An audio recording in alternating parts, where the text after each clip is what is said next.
그래. 내가 그동안 나한테 안부 전화를 했던 이유가 돈 때문이었다는 거지? 무슨 말씀을 그렇게 하세요? 어머니, 전 그저 며느리로서 어머니 목소리가 듣고 싶어서 그런 거라고요. 뻔뻔하기는. 그래서 내 아들한테 안부 전화 한 통마다 돈 100만 원을 요구해? 내가 그러고도 사람이니? 어머니, 겨우 그 정도 일로 왜 화를 내세요? 저도 나름 즐기는 재미는 있어야죠. 즐기는 재미? 말 잘했다. 내가 그렇게 즐기는 재미가 좋아서 우리 아들을 속이고 딴 놈이랑 바람까지 피운 거니? 어머니, 그걸 알고 계셨던 거예요? 안녕하세요. 행복한 어르신들. 오늘도 이야기 보따리를 들고 왔습니다. 금일 사연의 주인공은 서산에 살고 계시는 서연숙 할머니이십니다. 시청하시면서 느끼신 점이 있으시다면 무엇이든 댓글로 남겨주시면 감사하겠습니다. 그럼 바로 시작하겠습니다. 제 이름은 서연숙, 올해로 58이에요. 어르신들 앞에서 늙었다고 주름 잡기 부끄럽네요. 다만 최근에 정말 어이없는 일을 겪어 이렇게 사연을 보냅니다. 문제는 며느리였어요. 남편과 저는 적절할 때 만나 좋을 때 결혼했어요. 복덩이 같은 아들을 얻었고요. 아들은 어릴 적부터 공부 잘하고 착하기로 유명한 수재였죠. 대학교 이후에 취업할 때까지 한 번도 속을 썩인 적이 없었답니다. 그러던 아들에게 처음으로 실망했던 건 결혼할 여자를 저희에게 데려온 날이었어요. 저희 부부에게 평소에도 자기 여자친구 자랑을 늘상 했기에 궁금하던 차였죠. 그런데 막상 데려온 아가씨를 보니 아주 쌀쌀맞기 그지없는 거 아니겠어요. 누가 어른이고 누가 아랫사람인지 구분이 어려울 지경이었죠. 어른들보다 먼저 밥을 뜨는 습관까지는 좋았어요. 그런데 밥을 먹다가 갑자기 종업원을 부르더군요. 저기요. 여기 머리카락 빠져 있는데요? 정말인가 싶어 자세히 살폈습니다. 그런데 머리카락 길이나 색이 종업원의 것이라기보다는 아가씨 본인 것이더라고요.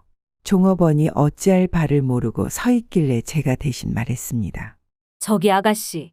그냥 너그럽게 넘어가는 건 어때요? 그냥 머리카락 하나쯤이니까. 정 불편하면 내가 하나 새로 시켜줄게요. 이런 거 그냥 넘어가면 안 돼요. 특히나 전 위생에 민감하고요. 저기요. 이거 꼭 환불해 주세요. 알겠죠? 종업원을 막대하는 태도부터 주위를 민망하게 하는 것까지 모두 마음에 들지 않았어요. 마음 같아서는 당장 아들을 뜯어말리고 싶었죠. 그런데 그때 남편이 그러더군요. 저 아가씨를 바라보는 우리 아들의 눈을 좀 보라고. 아들은 그 아가씨에게 홀딱 빠져 있었어요. 정신을 못 차리더라고요. 아들이 행복한 대로 결정하자는 남편의 말에 결국 수긍했어요. 아들의 행복은 아들이 결정하는 것이니까요. 지금은 그 결정을 후회합니다. 그래도 며느리가 되고 나서부터는 조금 달라지지 않을까 싶었어요. 하지만 그대로더군요. 꾸밈없이 말씀드리자면 오히려 전보다 더 심해졌다고 해야죠. 신혼 때부터 안부 전화 한 통 없었고 먼저 찾아와 인사를 바라는 건 꿈도 꿀 수 없었습니다. 명절에도 자기네 친정에 먼저 갔다가 우리 집에는 한두 시간 머무르고는 훌쩍 떠나버렸죠. 그래, 우리 며느리 왔니? 어머니 죄송해요. 남편이 오늘 컨디션이 안 좋다고 해서 금방 가야 할 것 같은데요. 오자마자? 왜 조금 더 있다 가지 않고? 저는 그러고 싶은데 어머님 아들이 문제예요. 그렇지, 오빠? 며느리 뒤로 보이는 아들은 멀쩡해 보였습니다. 며느리도 뻔히 알면서 오히려 저에게 눈치를 주는 것 같았어요. 하지만 어쩌겠습니까? 자기가 가고 싶다는데 말이죠. 그때마다 속이 부글댔지만 아들을 위해 참으라는 남편의 말에 인내했어요. 저는 언제나 차분한 남편을 참 좋아하거든요. 그런 남편을 닮은 아들도 마찬가지고요. 하지만 차분하면서도 통찰력이 있는 제 남편과는 달리 그저 순하기만 한 아들은 늘상 걱정이었습니다.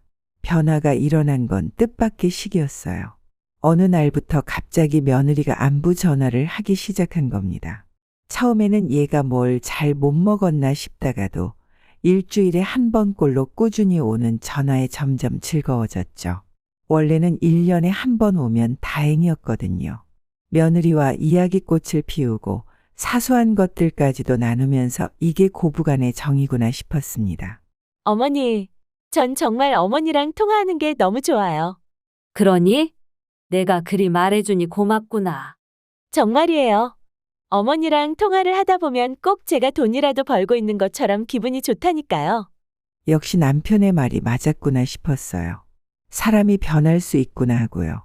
다만 직감적으로 느껴지는 어색함은 있었습니다. 전화로는 그렇게 싹싹하던 아이가 제가 일이 있어 직접 아들네 집으로 가면 생판남처럼 굴었거든요. 전 아들네 집에 가면 일부러 잔소리를 하나도 하지 않는 편이에요. 쓸데없는 다툼을 만들고 싶지 않았거든요. 하지만 갈 때마다 며느리는 청소 하나 제대로 해놓지 않은 것도 모자라 저에게 내놓는 요리조차도 컵라면이나 배달 음식뿐이었어요. 심지어는 설거지를 사흘 동안 하지 않아 제가 직접 해야 했던 적도 있었죠. 저는 기가 찼습니다. 첫 만남 때 위생에 민감하다던 여자는 어디 간 건지 말이에요. 처음에는 민망해하던 며느리였지만 나중간이 오히려 당연하게 여기더군요. 어머니 혹시 오늘 설거지 안 하셨어요? 응? 아, 그래, 내가 깜빡했구나. 며느리가 민망할까봐 일부러 별 말하지 않고 상황을 넘겼습니다. 하지만 며느리는 그런 걸 전혀 모르는 눈치더라고요. 며느리에 대해서 마음에 들지 않는 점이 있다면 끝도 없었어요. 결혼할 때부터 시작이었죠. 이런 말을 하기는 조금 민망하지만 며느리네 집안이 많이 기울었거든요. 하지만 남편과 저는 상관없었습니다. 결혼은 두 사람의 일이라고 생각했으니까요. 하지만 그 집안의 태도는 영 마음에 들지 않았습니다. 저희가 집과 차까지 모두 지원했지만 며느리나 사돈으로부터 고맙다는 말 한마디조차 듣지 못했으니까요. 마치 당연히 받아야 할 것을 받았다는 듯 굴더군요. 그랬던 며느리가 갑자기 안부 전화를 시작했으니 제가 얼마나 놀랐겠습니까? 결국 저는 궁금증을 참지 못하고 서울을 떠나기 전 아들을 따로 불러 물었어요. 도대체 며느리가 왜 저렇게 다른 것이냐고. 전화로는 세상 따뜻하다가도 나를 직접 보면 180도 사람이 다르다냐고 말이죠. 하지만 자기 아버지를 닮은 아들은 그저 허허 웃기만 할 뿐 말이 없었습니다. 결국 저는 부부간의 일에 너무 관여하나 싶어 한 발 물러서기로 했어요. 하지만 왜인지 그때 아들의 얼굴이 무척이나 힘들어 보였답니다. 그때 그 느낌을 간단히 지나치지 말았어야 했다는 생각이 드는군요. 그 뒤로도 며느리의 안부 전화는 이어졌습니다. 짧으면 일주일에 한 번, 길면 2주에 한 번씩은 꼭 왔죠. 처음에는 저도 반갑고 좋았지만 나중간이 점점 위화감이 느껴졌어요. 그도 그럴 게 가면 갈수록 얘가 누가 시켜서 하나 싶은 생각이 들었거든요. 그러던 차에 건강검진 때문에 남편이 아들네에 잠깐 들렸어요. 하룻밤 자고 오는 일정이었죠. 원래라면 같이 갔겠지만 저는 몸살이 나서 집에 있었고요. 그런데 집으로 돌아온 남편의 표정이 평소와는 다르더라고요. 그러고는 벼랑간 저에게 앞으로 며느리 전화 오면 절대 받지 마 라고 하는 게 아니겠어요. 왜 그런지 사유를 물어도 그저 알아서 좋을 게 없으니 절대 받지만 말라고 당부하더라고요. 이상했습니다. 보통 남편은 아주 사소한 거라도 항상 말해줬거든요. 며느리가 양반은 못 되더라고요. 남편이랑 그렇게 이야기하고 있는데 바로 전화가 오더군요. 제가 궁금함을 못 참고 바로 전화를 받았어요. 그런데 남편이 곧바로 제게서 전화를 뺏어가더니 한마디를 하더라고요. 내가 한마디만 하마. 앞으로 절대 우리에게 전화하지 말거라. 내 목소리는 이제 듣기도 싫다. 평소 무슨 일이 있어도 양반처럼 허 웃고 마는 남편이었기에 저는 깜짝 놀랐어요. 심상치 않은 기운이 느껴졌죠. 저는 다음 날 곧바로 아들에게 연락했어요. 회사로 찾아갈 테니 따로 만나자고 말이죠. 아들도 어젯밤 일을 아는지 저를 슬슬 피하려고 했지만 소용없었죠. 곧바로 회사 점심시간에 만나 단판을 지었어요. 그러자 아들이 어쩔 수 없단 듯 털어놓더군요. 그게, 어머니, 사실 저 요즘 너무 힘들어요. 무슨 일인데 그래? 아들, 괜찮으니까 이 엄마한테 다 털어놔. 응? 엄마 좋다는 게 뭐니? 설사 내가 사람을 죽였다고 해도 이 엄마는 내 편이야. 어머니, 수희가, 엄마 며느리가 요즘 저를 너무 힘들게 해요. 그게 어디 하루 이틀 일이었니? 하는 생각이 들었지만 꾹 참았습니다. 제 아들이지만 참 답답하다 싶다가도 이 순둥이가 얼마나 힘들면 이럴까 싶었어요. 그런데 그때 아들이 눈물을 보이더군요. 깜짝 놀랐습니다. 절대 제 앞에서는 힘든 내색을 하지 않는 아들이었거든요. 제가 힘들어할까 봐요. 저는 보통 일이 아닌 걸 본능적으로 알아챘습니다. 도대체 수희 그것이 어떻게 널 힘들게 했길래 그러니? 바람이라도 핀 거야? 아들은 잠시 주저하다가 고개를 끄덕였습니다. 저도 모르게 가슴을 주먹으로 쳤어요. 답답해서 미칠 것 같더군요. 아이고 이 답답아. 그런 일이 있으면 진작 말을 했어야지. 그래, 바람 피운 지는 얼마나 됐는데 그래? 누구하고 그런 일이 있었고? 그게 말이에요, 어머니. 한 명이 아니에요. 뭐? 그럼 수희 그것이 여러 사람하고 정분이 났단 말이야? 조용히 고개를 끄덕이는 아들을 보며 저는 눈을 질끈 감았습니다. 이게 대체 무슨 꼴인가 싶었죠. 뻔한 그림이 그려졌어요. 순한 아들을 무시한 채 며느리가 제멋대로 구는 모습이 말이죠. 하지만 그때 한 가지 의문이 들더군요. 아니, 그러면 바람까지 피우는 것이 그동안 왜 안부 인사를 한 거야? 하는 생각이요. 그리고 아들로부터 돌아온 답은 다소 충격적이었습니다. 죄송해요, 어머니. 사실 제가 어머니랑 아버지께 전화드리면 한 통화당 돈을 준다고 했어요. 뭐라고? 그럼 그동안 나한테 전화했던 것들이 싹 다 돈을 받고 한 거라는 거니? 면목이 없어요, 어머니. 전 그저 두 분이 며느리 전화를 받으면 좋아하실 것 같아서 그랬던 거예요. 순간 며느리의 말이 머리를 스쳤어요. 어머니랑 통화를 하다 보면 꼭 제가 돈이라도 벌고 있는 것처럼 기분이 좋다니까요. 수희, 이 악독한 것이 그동안 저를 대놓고 가지고 놀았던 겁니다. 지금까지 그럼 얼마를 준 건데? 어? 빨리 말해봐. 한 통화당 대체 얼마를 줬냐고. 처음에는 10만 원씩 주다가 수희가 더 달라고 해서 나중에는 100만 원씩 줬어요. 100만 원? 그럼 지금까지 수익애한테 그 많은 돈을 고스란히 바치고 있었다는 말이야? 아들은 말없이 고개를 끄덕였어요. 머리가 아팠습니다. 순한 아들도 아들이지만 저 독사 같은 며느리가 아주 밉더라고요. 바람을 피운 것도 모자라 돈까지 갈취해 가다니. 나중에는 아들이 그 돈을 주기 위해 새벽에 대리운전까지 뛰었다고 하더라고요. 세상 이렇게 억울한 일이 있나 싶었어요. 저는 당장 이혼하라고 했습니다. 하지만 아들이 눈물을 글썽이며 말하더군요. 자기도 그러고 싶은데 방법이 보이질 않는다고. 바람을 피우는 건 알지만 증거도 없고 자기로서는 할 수 있는 게 없다고 말이죠. 아들이 제게 도움을 구하고 있는 거였어요. 자식에게 도움이 필요할 때 누구보다 강해지는 게 바로 부모라는 걸 모두 공감하실 겁니다. 저는 곧바로 자리에서 일어나면서 말했습니다. 너는 가만히 있어. 이 엄마가 다 알아서 할 테니까.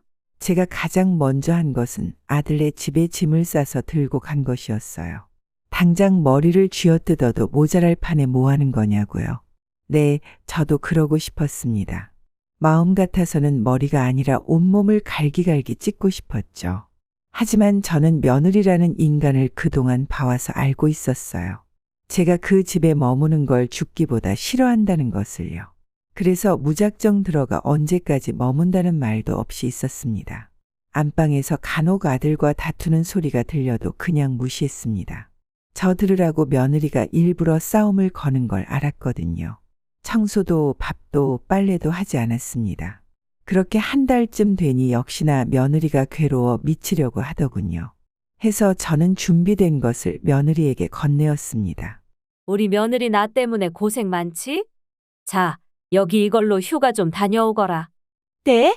어머니, 이건 호텔 숙박권이잖아요. 그래, 맞아. 요즘 젊은이들은 호캉스인가 뭔가 하면서 쉰다면서? 나는 아들하고 있을 테니까 너는 마음 맞는 친구들하고 다녀와. 혼자서 아예 푹 쉬어도 좋고. 며느리는 연신 감사하다며 인사를 꾸벅했어요. 저는 그저 잔잔한 미소로 며느리의 인사를 받았죠. 제가 며느리에게 숙박권을 준 이유는 간단했습니다. 바람난 여자가 남편도 없이 호텔 숙박권이 생기면 누구랑 가겠어요? 바람난 남자랑 가겠죠. 며느리는 신이 나서 그날로 짐을 챙겨 나갔고 저는 조용히 그런 아이의 뒤를 밟았습니다. 아들은 집에 있게 했어요. 그 순한 아이가 제 모든 계획을 다 알게 되면 충격을 받을까 걱정되어서였죠. 호텔 근처에 차를 주차해 놓고 하루를 꼬박 기다렸습니다. 늦은 저녁쯤 되니 아니나 다를까 젊은 두 연인이 얼큰하게 취해 서로를 껴안으며 오더군요. 며느리와 간통나무로 보이는 존재였습니다. 화가 머리끝까지 치밀었지만 침착하게 휴대폰 카메라를 들었어요. 떨리는 손으로 동영상을 찍었죠. 두 사람이 호텔 체크인을 하는 모습까죠.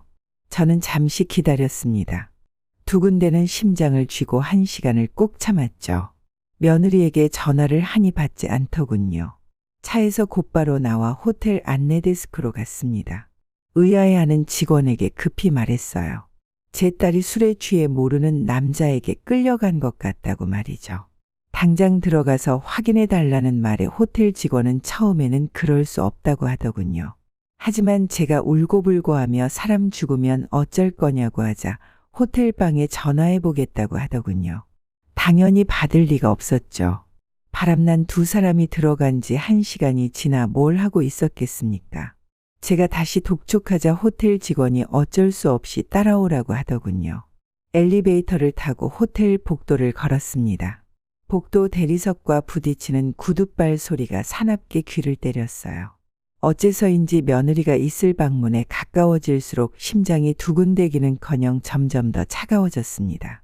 차라리 이 모든 게 제 착각이었으면 좋겠다는 생각마저 들었고요. 호텔 직원이 문에 카드키를 대자 문이 열렸습니다. 저는 곧바로 카메라를 켜고 안으로 들어갔어요. 어머니. 안에 며느리가 있더군요. 처음 보는 남자와 함께 침대 위에요. 며느리는 당황한 채 자기 몸을 이불로 가렸습니다. 저는 무심하게 그런 며느리의 모습을 카메라에 담았습니다. 며느리가 횡설수설하며 다가와 변명했어요. 어머니, 그게 아니라요. 옆에 있는 이 사람은 그냥. 됐다. 그런 변명할 필요 없다. 저는 며느리의 얼굴을 가만히 응시했어요. 어쩌면 이게 마지막이겠다는 생각이 들어서였죠. 2번 다시 볼 일 없는 사람의 최후를 자세히 눈에 담았습니다.